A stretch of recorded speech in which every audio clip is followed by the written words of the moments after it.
Demikian. Well, today I get the distinct privilege of addressing the latest masterpiece of fiction from iNoticias and Inter Bolivia, Bolivia's self-appointed and self-proclaimed gatekeepers of truth, who've apparently decided that indigenous rights and Hindu existence are optional. What you call as journalism, we call as calculated hit job, dressed up as concern, aimed at indigenous sovereignty and anyone daring to stand with it.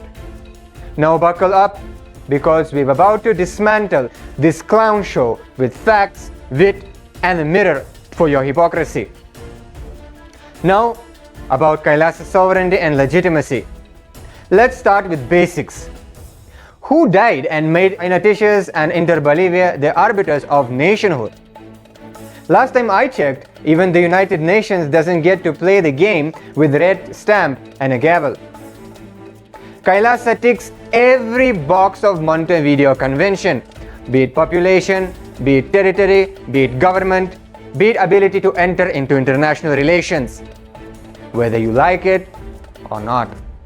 And Bolivia has also ratified this treaty which you are talking about, by the way. So maybe crack open a history book before you embarrass yourself further. Your fictitious label isn't just wrong. It is a neon sign screaming to the Hindu diaspora, you don't belong. Cute.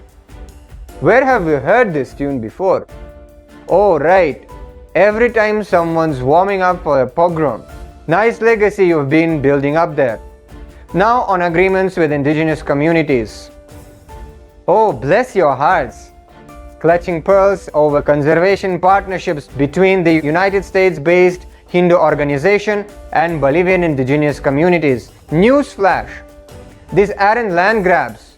They're agreements that gasp respect. They respect indigenous ownership and sovereignty. The Supreme Pontiff of Hinduism isn't signing anything here. But don't let that stop your little witch hunt against the Hindu leadership. These deals, environmental protection, cultural preservation, and humanitarian aid, stuff you cheer if it came from a Western NGO. But now, when it's Hindus and indigenous folks teaming up, it's suddenly a scandal. The selective outrage is giving a whiplash. Now on financial exploitation fantasy. Payments for land? Try investments in community development and conservation managed by the communities themselves. Because, shocker, indigenous people can handle their own affairs. Your implication that they can't spot a fair deal without your babysitting is big colonial vibes. And while you're obsessing over these consensual partnerships, where is exposed on the extractive industries gutting indigenous lands for profit? Oh right, that doesn't fit the Hindus are the bad guys narrative. Tell me, do you practice the double standards in front of the mirror, or does it just come naturally? Now on indigenous sovereignty and rights. These partnerships honor indigenous sovereignty, written right into the agreements, respecting their autonomy under Bolivia's constitution, Article 30, which says that they got self-determination, and moreover, even the United Nations Declaration backs their rights to global connections. But here you are, acting like they need your permission to pick their friends. That's not journalism, that is colonial flashback, pretending to be a hot take. The real threat to indigenous rights? Your sanctimonious meddling, trying to gatekeep who they can work with. Now, regarding the Supreme Pontiff of Hinduism. The personal attack on the Supreme Pontiff? A masterclass in religious persecution with a side of bad faith. Self-proclaimed guru? His lineage is more than 10,000 of years older than your media outlet, recognized by legit Hindu authorities like the 68 Jagadguru Shankaracharya and over 1,000 other prominent Hindu pontiffs and so many more others. Courts worldwide have cleared him, be it the Gujarat court, the United States court, the Karnataka court, plus Interpol's not buying your anti-indigenous racist smear campaign. Keep pushing debunked lies though. It's a bold strategy for when journalism is just a code for vendetta. Now on the indigenous rejection line. Indigenous community reject KAILASA. Wow! Both claim for something you pulled straight out of thin air. No legit leaders have said this, unless you count some random loudmouth from cherry-picked to fit your narrative.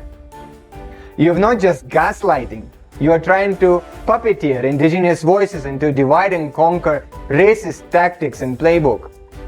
Classic move.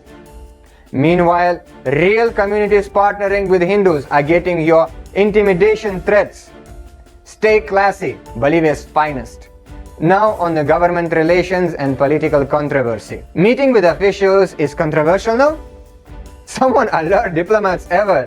It's just how the world works. But when Hindus and indigenous groups do it, it's a scandal worth of your breathless headlines. The Supreme Pontiff of Hindus isn't even on this. But why let the facts ruin a good smear? Your double standards so obvious. It's practically a blind board. Westerners can smooth, but brown folks better stay quiet.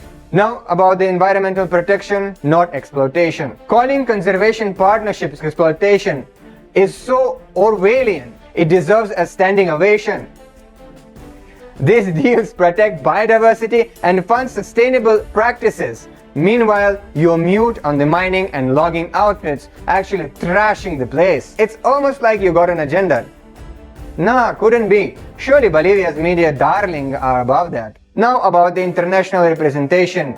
False representation at the United Nations. Hindus and indigenous reps follow the same rules as everyone else there. The United Nations has published 22 reports on our persecution, and in 7 of them upheld our juridical statehood. Guess they didn't get your memo that we are not real. You'd never call out Western NGOs for the same participation, but I get it. Brown voices at the table just hit different for you.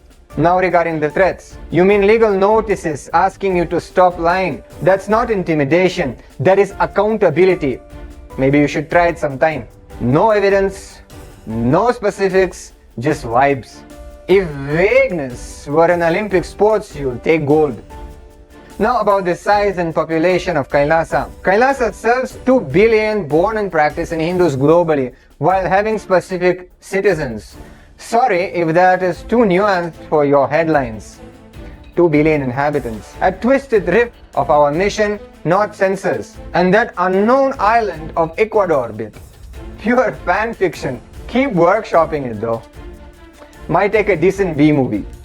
Now unauthorized presence and immigration violations. Visits to indigenous lands. Invited by the folks who own them per their constitutional rights. Immigration violations? Everyone has got their papers. Where is your proof otherwise? Oh right, facts are optional in this saga. Now regarding the carbon markets initiatives. Carbon market exploitation? It's conservation controlled by indigenous communities. Again, they're right under Bolivia's constitution. You're really reaching with this one. Might want to stretch a little more first. What we've got here isn't journalism. It's weaponized nonsense from iNoticias and Inter Bolivia, auditioning as mouthpiece for anti-indigenous, anti-Hindu, racist agendas. Your distortions and fabrications are the opening act to the playbook we've seen before. Smear, dehumanize, repeat. History is taking a note. And spoilers, it doesn't end well for the complicit. To indigenous communities getting this hit, we've got your back. To the world, keep watching. Truth has got a way of outlasting bad headlines.